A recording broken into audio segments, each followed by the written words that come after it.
जब सुने के होई मैथिली गाना बस बजे के चाहे गाना। Presented by Maithili passenger. DJ वाला छौड़ा गोरी लतो चाट गे डीजे वाला छौड़ा गोरी लतो चाट गे। Singing by Sunil Soni. 16 के उम्र छौरी चुओ रसमलाई गे हमारा चिखाई देना है तो भलाई गे हाँ 16 के उम्र छौरी चुओ रसमलाई गे हमारा चिखाई देना है तो भलाई गे। छौरी देखो बहु ढीला छौकी टाइट गे कियो बाहर दे तो चोलिए पर लाइट गे डीजे वाला छौरा ढोरी ले तो चाट गे कियो बाहर दे तो चोलिए पर लाइट गे डीजे वाला छौरा ढोरी ले तो चाट गे चाट ले तो गे। डीजे सुमित सतीश रैना। डीजे वाला छौरा ढोरी ले तो चाट गे।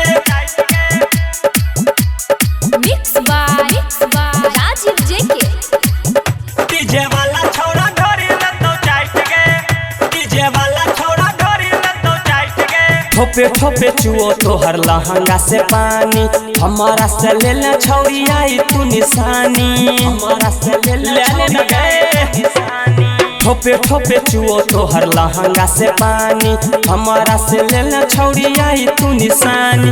छोटे छोटे कपड़ा में आबै छी नाच छौड़ा जवाना का सब तोहरा के ताके आई बूढ़ा छोपी के फलाइट गे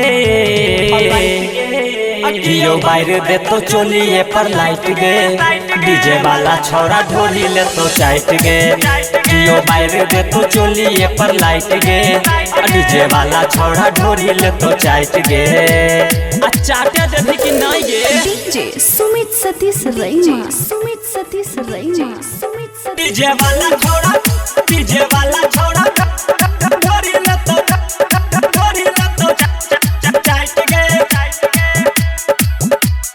प्रेजेंटेड बाय मैथिली पैसेंजर।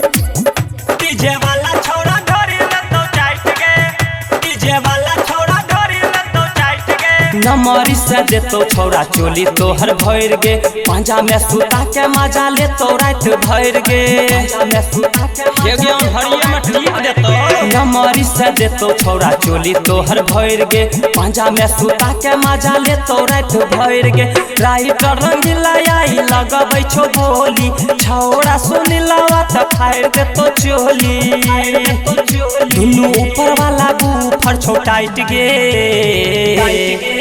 कियो बाहर दे तो चोलिए पर लाइट गे डीजे वाला छौड़ा ढोरी ले तो चाट गे कियो बाहर दे तो चोलिए पर लाइट गे डीजे वाला छौड़ा ढोरी ले तो चाट गे।